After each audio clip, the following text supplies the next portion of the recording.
सायो थुङ्गा फुलका हामी एउटै माला नेपाली सार्वभौम भई फैलिएका मेची महाकाली सायो थुङ्गा फुलका हामी एउटै माला नेपाली सार्वभौम भई फैलिएका मेची महाकाली प्रकृतिका कोटि कोटि सम्पदाको आचल वीरहरूका रगतले स्वतन्त्र अटल ज्ञान भूमि शान्ति भूमि तराई पहाड हिमाल अखण्ड यो प्यारो हाम्रो मातृभूमि नेपाल बहु जाति भाषा धर्म संस्कृति छन् विशाल अग्रगामी राष्ट्र हाम्रो जय जय Nepal.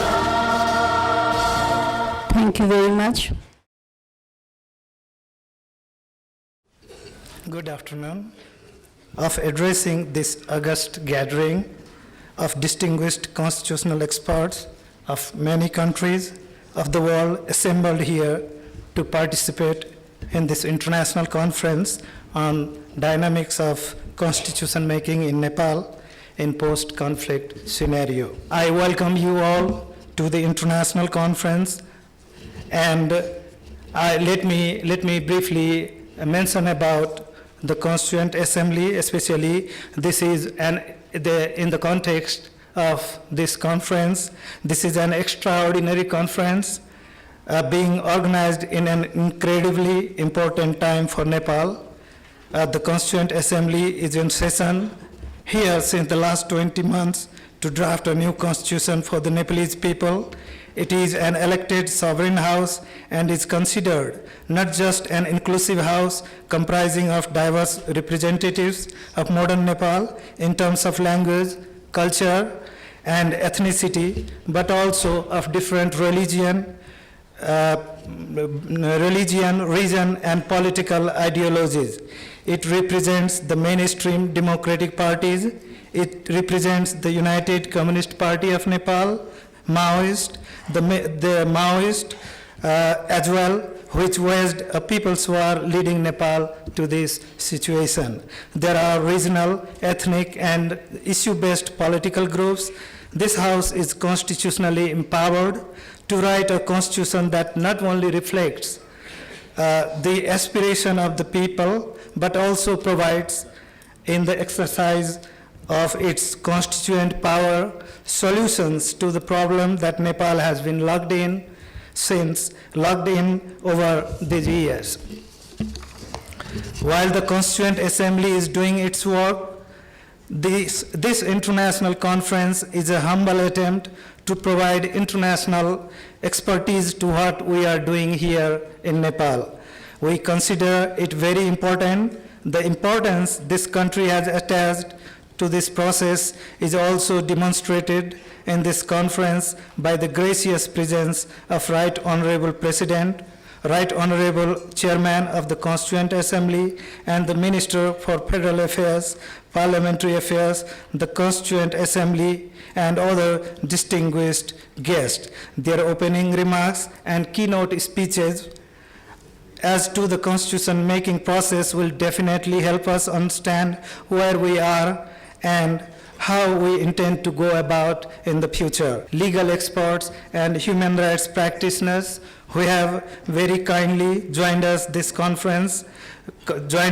this conference and encouraged us by their availability. Once again, I thank you, Right Honorable President, Right Honorable Speaker of the Constituent Assembly, who is also Speaker of the Legislative Parliament, who is also Chairman of the Constituent Assembly, for gracing this session. Thank you very much. I welcome you once again.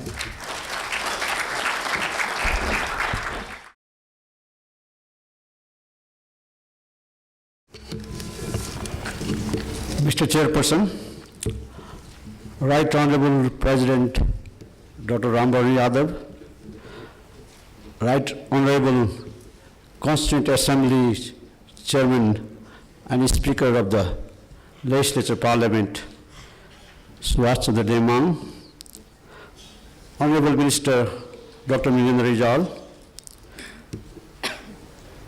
Honorable CM members, Justices, Their Excellencies, distinguished international and Nepalese scholars, honorable participants and guests, media persons, ladies and gentlemen. This is with great honor I'd like to welcome you again this afternoon to this International Conference on Constitution Making in Nepal. This is perhaps the first time in Nepal legal and constitutional luminaries of the world in such a large number, especially those who are friends of Nepal and are closely watching the developments of the constitution and peace-building process in post-conflict situations in Nepal and other countries are assembled here, despite their other engagements elsewhere. My colleague, Dr. Bipin Adhikari, has already mentioned about the importance of this conference for Nepal, which is now engaged in formulating its 7th constitution within 62 years of constitutional developments or history. This is, however, our first venture to draft a constitution through a participatory process in an inclusive way. An inclusive elected sovereign constituent assembly was working day and night, we know, to negotiate ways to incorporate people's aspirations as represented by 24 political parties and other stakeholders out of the House. The process, of course, is quite complex and challenging, and the deadline is nearing close. The main objective of the conference, in a nutshell, are 5. The first objective is just sharing international experiences and offer inputs from international and Nepali experts together and together with constitution makers on the draft concept papers prepared by the Constituent Assembly thematic committees of both international and Nepali experts and constitutional practitioners to work together as well as share common values and deal with the situations and issues that we consider are of universal nature. Third one is to enable our CA members and other stakeholders to benefit from expertise on the sideline on specific issues of their concern. So the constitution making process, as our experts and scholars have been saying, is not confined to the 4 walls of the Constituent Assembly alone. The process is further strengthened and supplemented and complemented from outside as well. And the fourth objective is to develop and prepare resource materials that may be used by the constitution makers within the House while deliberating various provisions at the plenary, and also to raise the quality of the draft, which would be appreciated by the international community as well by maintaining the international standards. And fifthly, this is an opportunity actually to create an international network so that we can continue improving the Constitution and also manage transition while the new Constitution will be in the process of implementation. That will be an enormous task, how to manage transition and also to make sure that constitutional provisions are implemented duly. We are happy to host actually participants and delegates from over 25 countries. And we have 22 papers prepared by well-known, renowned international experts on respective subjects from 16 countries on various thematic issues that are reflected in the concept papers prepared by the Constituent Assembly. So the focus is on the drafts that have been prepared by the Constituent Assembly members. And so this conference offers immense opportunity for our Constituent Assembly members to assess and see how their work has been really appreciated by the experts from within and without. And one additional aspect of the conference is that after the presentation of the papers by international experts, each paper will be commented upon by either Constituent Assembly members or our national experts.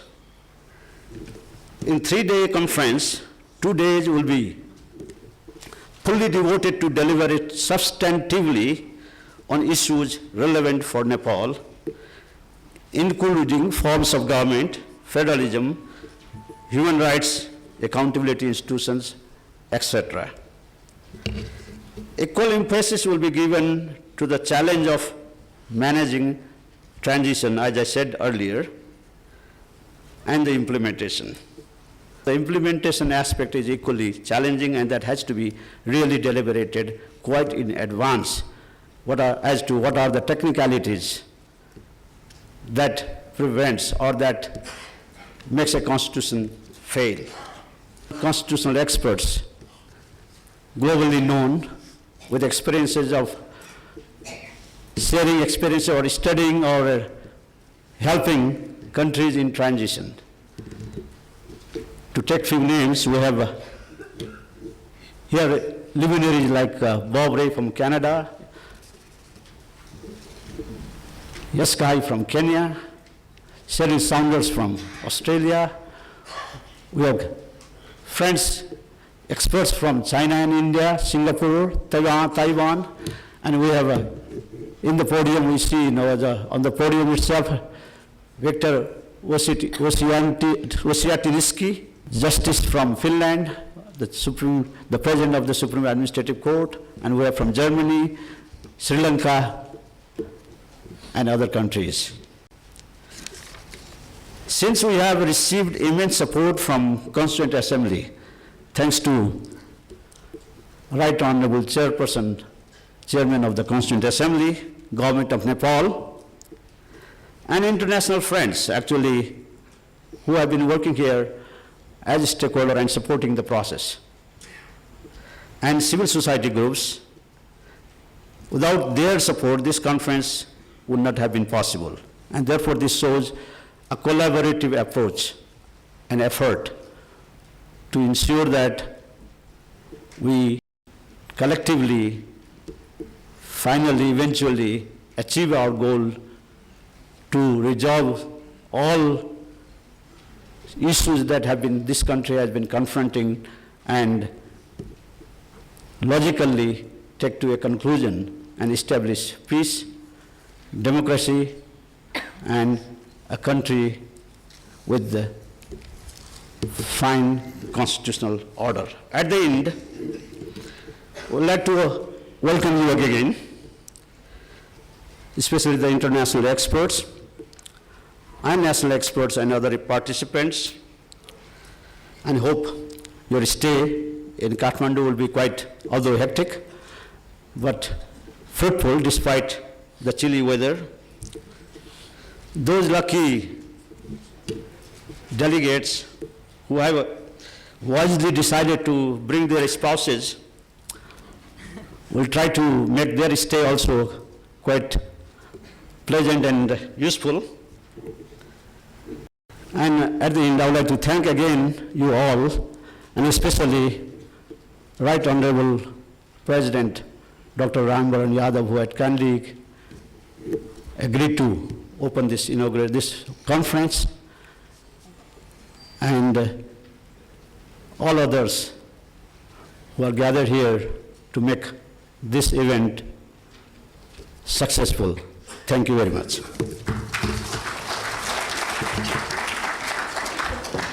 Thank you, Dr. Surya Dhangel, for highlighting the objective of the conference.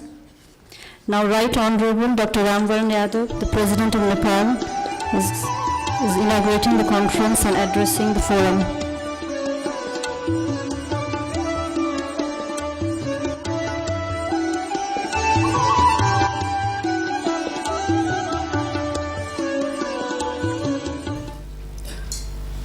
In such an important period of our peace process,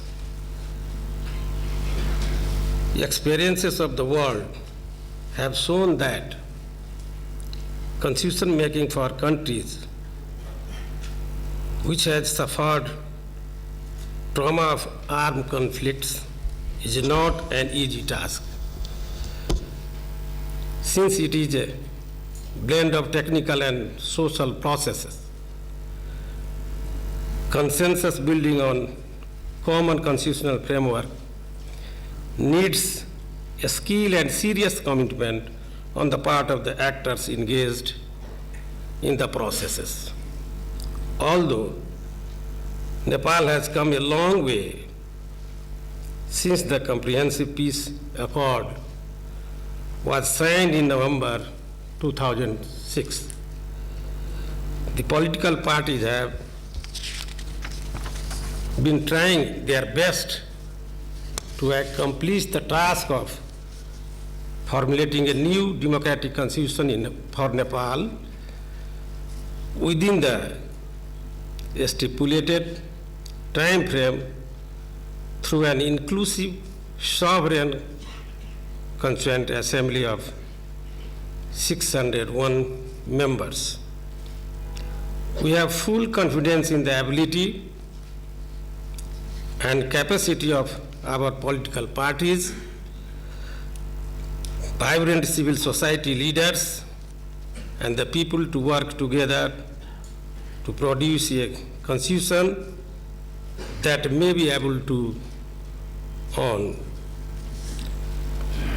Like many other post-conflict societies, we are also at war against violence, impunity, lawlessness, discrimination, poverty, underdevelopment, and social injustice. As we all know, Dr. Martin Luther King wrote 46 years ago in a letter from jail, while he was in jail, injustice anywhere is a threat to justice everywhere. We are not only struggling for peace and rights, we are fighting for social justice also. World leaders and great men like Buddha, Gandhi, and Nelson Mandela, who successfully fought for world peace, non-violence, social justice, and equality, are role model for us and the world. Inspired by them, However, we have a huge challenge before us to establish peace and justice through democratic order, the rule of law, and the democratic constitutionalism. International experiences in this regard will be valuable for us. Now is the time for Nepal and its friends from the global community to demonstrate to the enemies of peace and humanity that there is no space anywhere in this world for violence, lawlessness, and injustice.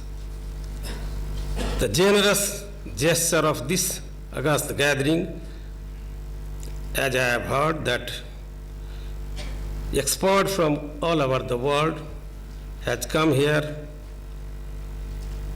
and your proven expertise in your own countries and your own field, I am confident will help Nepal benefit from your experience in drafting a democratic constitutional framework that can secure human rights for all and ensure justice to the deprived.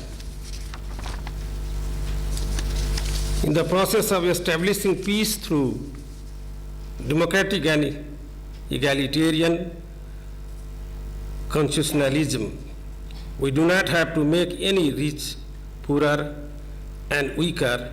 Let us make all citizens prosperous and equally strong. I hope the new constitution that Nepal is going to draft will create a basis for Nepal and the Nepalese people to ensure unity in diversity and pave the roadmap for establishing sustainable peace and prosperity for Nepal.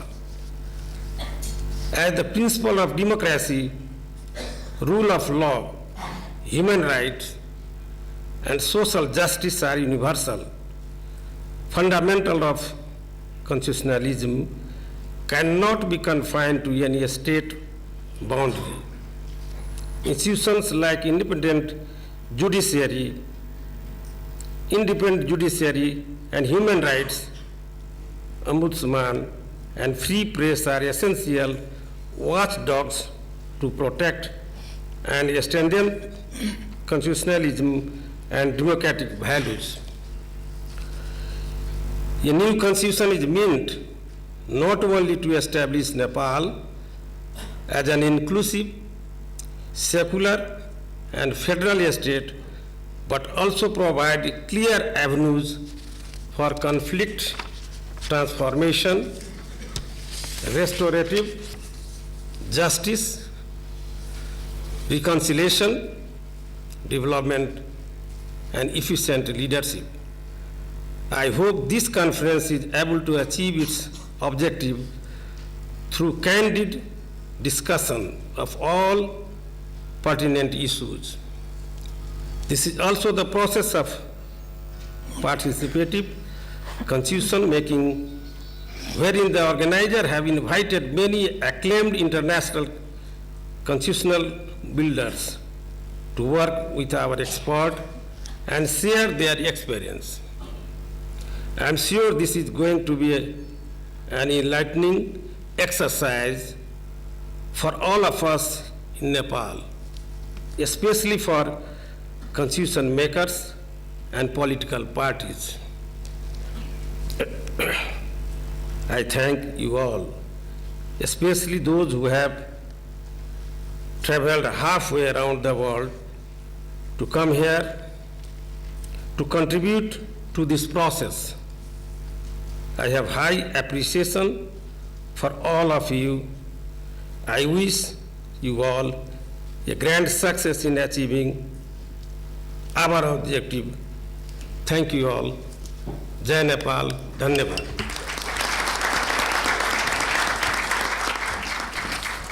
Experts of many countries of the world assembled here to participate in this international conference on dynamics of constitution making in Nepal in the post-conflict scenario. The Constituent Assembly of Nepal is in operation since 28 May 2008. It is a big representative body of 601 people. It represents most of the political groups of Nepal. As the first inclusive house that represents Nepal's multi-religion, multilingual and multi-ethnic communities, it is a mosaic of the Nepalese diversity and pluralism. We are following a bottom-up approach in our constitution-making enterprise. We did not engage experts to draft the constitution with a view to take it to the Constituent Assembly for focused discussions.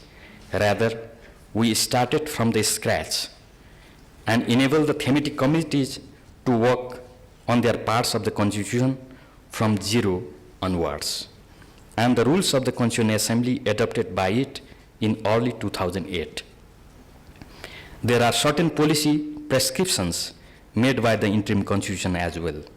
The final constitutional draft must be taken to the plenary meeting of the Constituent Assembly in order to go through a clause-wise discussion and voting according to Article 70 of the existing constitution. Once there is agreement on each provision, the entire draft is taken for adoption by the House before its promulgation. According to the present interim arrangement, the new constitution must be adopted and promulgated by the end of 2 years, that is, by May 28, 2010. We are on the last leg of the constitution writing period. The countdown for the promulgation of the new constitution has already started. Although our deliberative process has been a bit slow, I have already received, as the chairperson of the House, the concept papers and preliminary constitutional drafts from 9 of the 11 thematic committees in the Assembly. They all have been tabled at the Constituent Assembly, and discussions have been held on them in the full House, as well as in the wider civil society. Committee on the determination of the form of government are still working on the issues under their terms of reference. We expect these committees to wrap up their discussions very soon and submit their concept papers and preliminary drafts at the earliest. Nepal has already dispensed with monarchy. The country has already been described as a federal republic. It has already become secular. The constitution is being drafted in an environment where there is nothing to contain the sovereign house as a matter of principle. Over the last 19 months, the nation has gone through a participative constitutional process that has emphasized the importance of public participation in the constitutional drafting process as a means to promote legitimacy and encourage citizen engagement in government. An array of methods to reach and include members of the public have been employed. These committees have not only tried to discuss major issues of the transition, but also tried to factor input obtained through these procedures into their concept papers and preliminary drafts at the committee level. We will go through the second round of this consultative process again after we complete the first comprehensive draft of the new constitution. Although we had several constitutions in the past, this method of framing constitution through an elected constituent assembly is really a new experience for us. We are debating about the suitable federal framework or the system of devolution of power, the features of an inclusive state, the nature of secularism to be adopted by Nepal, the strategies to ensure local people's control on local resources and issue must be taken as the search for a suitable form of government that Nepal should adopt under the new constitution. Some parties have favored the continuity with parliamentary form of government, while some have strong emphasis for a presidential type. The third group has been keen on a parliamentary system where the Prime Minister is directly appointed by the people. Still, there is another group which thinks a model similar to the French system is also fine. its structure and accountability. Electoral issues definitely come along. Most of the people believe that there must be solid foundations for an inclusive system of representation in the new constitutional setup. Quest for a suitable model for federalization is another area which has received serious attention of the Constituent Assembly.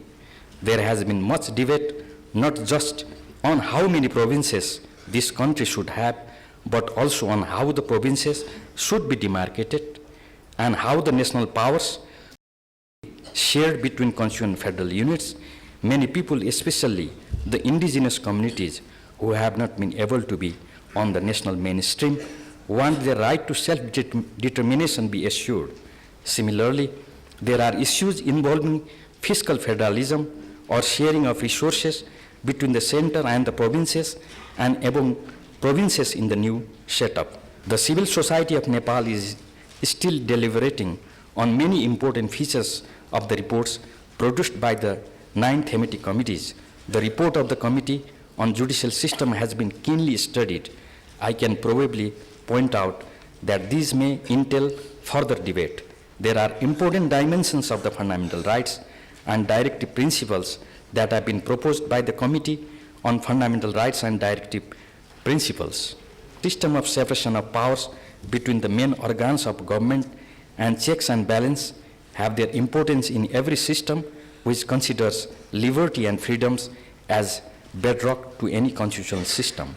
Similarly, a constitution must also provide for a just and efficient security system, electoral procedures, public accountability institutions, and different constitutional watchdogs. There is no doubt that the country is almost united in its pledge to resolve all existing problems relating to caste, ethnicity, regional disparity, and gender discrimination. But in an area of globalization, regimes of constitutional law and good governance may be regarded increasingly as vital issues in all types of society. Since the end of the Cold War, there have been dramatic developments in democratic and legal reform in different countries to meet the challenges of globalization. Post-conflict societies have been faced with the challenge of establishing system of law and governance that fulfills the new requirements.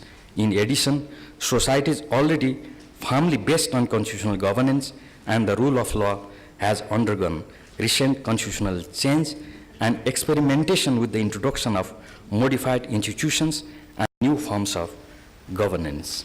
Equally, comparative analysis reveals that constitutional systems worldwide have been subject to varying degrees of cross-fertilization. As such, this is also the time to think beyond current requirements and get ready for the future as well. I will consider this conference a big success if it is able to discuss about the forms, institutions, procedures, and values of constitutionalism which are relevant for Nepal while it is finalizing its debate on the first constitution in the life of this nation.